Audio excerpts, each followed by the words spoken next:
नमस्कार. Sahyadri polytechnic Savarde mechanical डिपार्टमेंटच्या YouTube चॅनलवर तुमचे स्वागत. मी professor Snehal Jadhav strength of मटेरियलच्या लेक्चरला स्टार्ट करते. या व्हिडिओ लेक्चरमध्ये आपण सेकंड टॉपिक स्टार्ट केलेला आहे. हा त्याचा 6वा लेक्चर आहे. या टॉपिकमध्ये आपण आज बघणार आहोत learning outcomes, course outcome, estimate simple stress in machine component. त्यामध्ये बघणार आहोत unit outcomes, draw stress strain curve of mild and brittle material in tension. Okay, तर बघूया. फर्स्ट आहे behaviour of ductile material subjected to axial tension.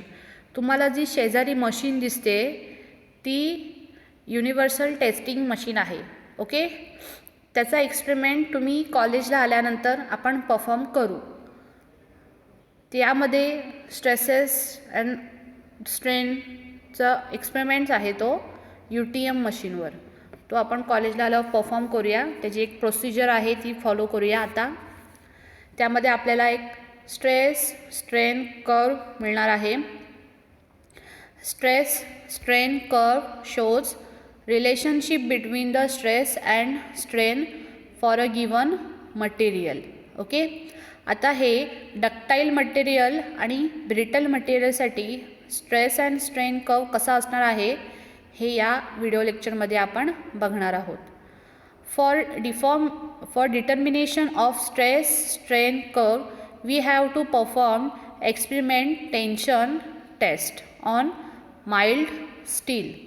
Okay, mild steel bar use केलेला आहे for experimental purpose. So let's see experimental procedure of tension test on mild steel. Okay, take a mild steel bar and place it universal testing machine as shown in figure. ही जी universal testing machine आहे यामध्ये mild steel place केलेला आहे. After that stretch it by and applied force. तुम्ही कॉलेजला आल्यावर यामध्ये फोर्सेस कसे अप्लाय केलेले आहेत ते स्ट्रेच कसे करतात ते तुम्हाला व्यवस्थित दाखवण्यात येईल. किंवा तुम्ही यूट्यूबला व्हिडिओसुद्धा बघू शकता UTM मशीनचे. फॉर स्ट्रेस स्ट्रेन कर्वसाठीची जी ही टेस्ट असणार आहे त्याचे व्हिडिओ यूट्यूबला अवेलेबल आहेत. नंतर बघा, record the fraction change in length of bar. जेव्हा ॲक्च्युअल फोर्स अप्लाय केला जातो त्याच्यामुळे खूप फ्रॅक्शन असे इलॉंगेशन मिळतं, म्हणजे लेंथ चेंज होते. ती आपल्याला म्हणजे स्ट्रेन ती आपल्याला मिळते. ती ते मशीनद्वारे नोट डाऊनही केलं जाते. आणि increase the applied force gradually in steps and records the reading. Carry this application of gradual load to mild steel bar until it get break. After that calculate stress. स्ट्रेसचा काय फॉर्म्युला आपण बघितलेलाच आहे. Applied force upon cross sectional area for each load reading. By using all these stress values and corresponding strain value draw stress strain graph. Okay, आता ही जी experiment आहे taste आहे ती परफॉर्म केल्यानंतर व्हॅल्यू व्यवस्थित ग्राफवर प्लॉट केल्यानंतर आपल्याला हा असा ग्राफ मिळतो. ओके, हा ग्राफ डक्टाईल मटेरियलसाठी आहे when it is subjected to actual tension. आता इथे बघा दिलं आहे stress strain curve for mild steel. From the diagram one can see the different mark points on the curve. It is because when the ductile material like mild steel is subjected to tensile test, then it passes various stages before fracture. Okay, आता त्या mild स्टीलला दोन्ही बाजूने actual force apply केल्यानंतर एका पॉईंटनंतर तो fracture होणार, तुटणार, बरोबर. मग ते कंडिशन अटेम्प्ट होईपर्यंत जे वेगवेगळ्या स्टेजेस आहेत त्या आपण बघणार आहोत. These stages are point A. आता तुम्ही ग्राफमध्ये बघत असाल ब्ल्यू अँड येलो कलरचं पोर्शन आहे त्यामध्ये ABCDE मार्क केलेले आहेत. बघा, स्ट्रेस वर्सेस स्ट्रेन ग्राफ आहे. आता A point means proportional limit. A point denoted as proportional limit. त्यानंतर बघा point B is known as elastic limit or yield point. Point B is known as elastic limit or yield point. Point C is known as lower yield point. Means B point is upper yield point and C is lower yield point. Okay. Point D is ultimate stress point. तुम्हाला D portion दिसतो, D point दिसतोय ultimate stress point, and point E is breaking point or fraction point, which is last point. ओके. आता blue portion मध्ये तुम्हाला दिसतंय elastic region, plastic region. Okay, ह्याबद्दल आपण जाणून घेऊया.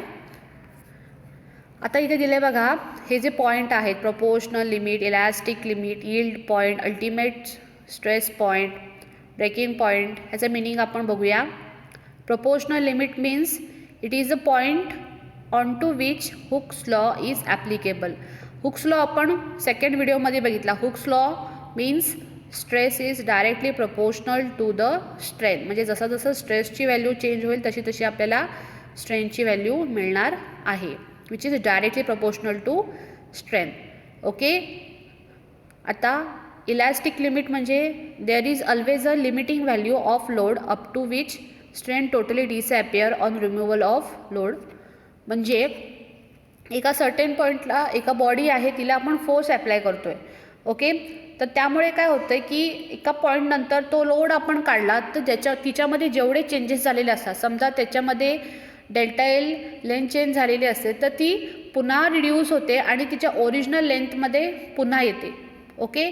मग हे जे प्रपोर्शनल लिमिट, इलास्टिक लिमिट हे जे पोर्शन्स आहेत, हे पॉईंट्स आहेत, ते कशामध्ये इलास्टिक रिजनमध्ये मोडतात. म्हणजे इथे फोर्स अप्लाय केल्यानंतर लेंथ चेंज झाली आणि लोड काढल्यानंतर पुन्हा ती तिच्या ओरिजिनल शेपमध्ये रिटर्न येते. Material possesses elastic nature and properties still elastic limit. Up to this point material obtains its original configuration on removing load. Okay. आता बघा यील्ड पॉईंट. यील्ड पॉईंटमध्ये आपण बघितले लोअर यील्ड पॉईंट आणि तिथेच इलास्टिक लिमिट इथेच बघितलेलं आहे yield point. The yield point means the stress beyond which material becomes plastic, load at which permanent deformation of material starts. म्हणजे फोर्स अप्लाय केल्यानंतर काय होणार आहे ते प्लॅस्टिक रिजनमध्ये, म्हणजे त्यावर एक लेंथ चेंज होणार आहे आणि ती एका पॉईंटनंतरला ती काय होणार आहे, रिड्यूस अजिबात होणार नाही आहे. तिची जी स्ट्रेन, जी लेंथ चेंज झालेली असणार आहे ती तशीच मेंटेन राहणार आहे. ती तिच्या ओरिजिनल शेपमध्ये पुन्हा येणार नाही आहे. तो कुठला पॉईंट असतो, yield point. Ultimate point, the point at up to which material can withstand maximum load and ultimate strength with maximum elongation. Okay. म्हणजे इथे मॅक्झिमम लोड अप्लाय केल्यानंतर आपल्याला काय मिळते, मॅक्झिमम इलॉंगेशन मिळतं आहे. Large deformation possible before failure. म्हणजे आपल्याला इथे भरपूर डिफॉर्मेशन मिळतं आहे आणि हे अल्टिमेट पॉईंटला होतं आहे. त्यानंतर ब्रेकिंग पॉईंट और पॉईंट ऑफ रप्चर. म्हणजेच नावातच आहे ब्रेकिंग पॉईंट, म्हणजे इथे काय होतं आहे, फ्रॅक्चर मिळतो आहे किंवा ब्रेक होतं आहे मटेरियल. म्हणजे the stress which makes the material failure और ब्रेक. ओके. हे पॉईंटचा मिनिंग आहे. Some definition related to behaviour of material subjected to actual tension. तर फर्स्ट आहे yielding. Beyond elastic limit, the plastic localized action starts for little increase in stress value called as yielding. ह्या definition तुम्हाला लक्षात ठेवायच्या आहेत. त्यानंतरला आहे yield stress. Ratio of load at yield point and the original cross sectional area of the specimen is called yield stress. नंतर permanent set. When load is increased above elastic limit. Above elastic limit. Elastic लिमिटमध्ये कुठले कुठले points असतात, proportional limit बरोबर, आणि अजून कुठला point असतो, यील्ड स्ट्रेस. ओके. त्यानंतर ratio of load when load is increased above elastic limit, material cannot regain its original shape or dimension, then it is called as permanent set. म्हणजे तो त्याच्या regular शेपमध्ये पुन्हा येत नाही. Okay. Ultimate stress means it is defined as the ratio of maximum load borne by specimen and original cross-sectional area of specimen. नंतर आहे working stress. The ratio of actual axial load to original cross sectional area of specimen is called as working stress. आता आपण ductile मटेरियलसाठी बघितलं stress and strain curve. आता आपण brittle मटेरियलसाठी बघणार आहोत. When it is subjected to axial tension. Material which show very small elongation before they fracture are called brittle material. तुम्ही बघितलं असेल की त्याचा जो स्ट्रेस स्ट्रेनमधला पाथ होता, जो प्रपोर्शनल लिमिट टू ब्रेकिंग पॉईंटमधला जो इलॉंगेशन होतं ते खूप होतं. Okay. As compare to brittle material. म्हणजे इथे ब्रिटल मटेरियल बघा small elongation they give. The shape of curve of for high carbon steel, concentrate and high strength light alloys or any brittle material as shown in figure. For most brittle materials, the permanent elongation, that is increase in length, is less than 10%. आता यामध्ये बघा A आणि B point आहेत. Proportional limit and fracture stress. Very small elongation we get in brittle material in stress strain curve. Proportional limit means from O to A is a straight line which represent that stress is directly proportional to strain. Beyond point A, the curve slightly deviates from the straight line. तुम्ही बघितलं की 0 to A ही straight line आहे, म्हणजे stress is directly proportional to strain. नंतर B आहे हा fracture point आहे, fracture stress.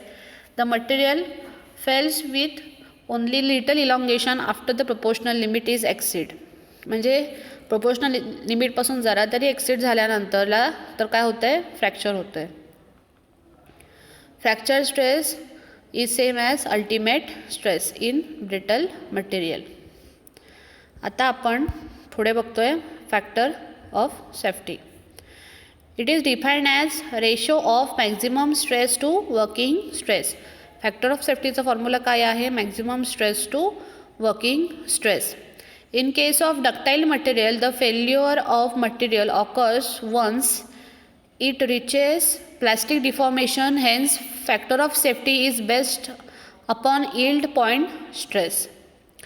Factor of safety is also बघा फॉर्म्युला काय आहे, yield point stress upon working stress. In case of brittle material, factor of safety is based upon ultimate stress. म्हणजे ductile मटेरियलसाठी, ब्रिटल मटेरियलसाठी factor of safety factor different आहे. Okay. Factor of safety ultimate stress upon working stress. Okay. आता आपण एक numerical बघतोय ह्या बेसिसवर. The following observation were made during a tensile test on a mild steel specimen 40 mm diameter and 200 mm long, elongation reached 40 kilonewton load with in limit of proportionality is delta L is equal to 0.0304 mm. Yield load is equal to 161 kilonewton. Maximum load is equal to 242 kilonewton. Yield length of specimen at fracture 249 mm. Determine Young's modulus, yield stress, ultimate stress, percentage elongation. आता आपल्याला Young's modulus म्हणजे E find out करायचं आहे, yield stress find out करायचं आहे, ultimate stress, percentage elongation find out करायचं आहे. Given data आपण लिहिला आहे. डायमीटर दिलं आहे D 40 mm, लेंथ दिली आहे 200 mm, फोर्स दिलेला आहे 40 kilonewton. It converted into 40 × 10⁻³ newton. Then काय दिलेलं आहे बघा 161 यील्ड लोड. यील्ड लोड दिलेला आहे बघा P⁻Y 161 kilonewton आणि मॅक्झिमम लोड दिला आहे P⁻M फॉर मॅक्झिमम 242 kilonewton आणि L दिलेली आहे लेंथ ऑफ स्पेसिमन दिलेला आहे ॲट फ्रॅक्चर 249 मीटर mm. आणि आपण ह्यावरून डायमीटर दिला आहे, so we can find out area π/4 multiply by d square. So we get the area of bar. Then we know the formula of Young's modulus. E is equal to, आता आपल्याला E find out करायचं आहे. आपल्याला delta given आहे, P माहिती आहे, area माहिती आहे आणि लेंथ पण माहिती आहे, बरोबर. So we can easily find out Young's modulus E. We have the formula delta L is equal to PL/AE.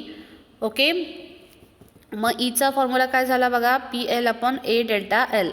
So आपल्या ईची व्हॅल्यू मिळालेली आहे. यील्ड स्ट्रेस, यील्ड स्ट्रेस म्हणजे सिग्मा सफिक्स y.